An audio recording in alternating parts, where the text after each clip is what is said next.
করছেন? এই তো শাক বাচ্ছি, কিছু বলছো?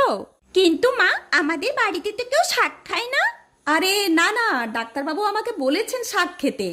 আমার তো রক্তাল্পতা হয়েছে, এই জন্য থোড়মোচা কলমি শাক খেতে বলেছেন। তাই তো সারা বাজার ঘুরে ঘুরে কোনো রকমে এক জায়গায় কলমি শাক পেলাম, সেটাই নিয়ে এলাম। এবার এগুলো বেছে ভালো করে ধুতে হবে তো। আচ্ছা আচ্ছা মা, ঠিক আছে, আপনি কি একটু বিশ্রাম করুন, আমি এক্ষুনি ধুয়ে সব পরিষ্কার করে দিচ্ছি। তুমি পারবে তো?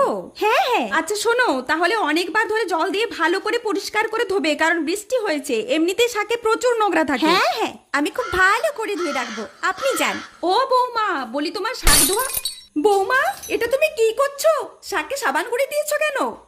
কেন মা, আপনিই তো বললেন বর্ষাকাল ভালো করে ধুতে, তাই তো আমি সাবান গুঁড়ি দিয়ে ভালো করে ধুয়ে নিয়েছি। ওইগুলো বলেছিলাম ভালো করে জল দিয়ে পরিষ্কার করে ধুতে। তোমাকে নিয়ে যে আমি কি করি, ওগুলো আর খাওয়া যাবে? ভগবান।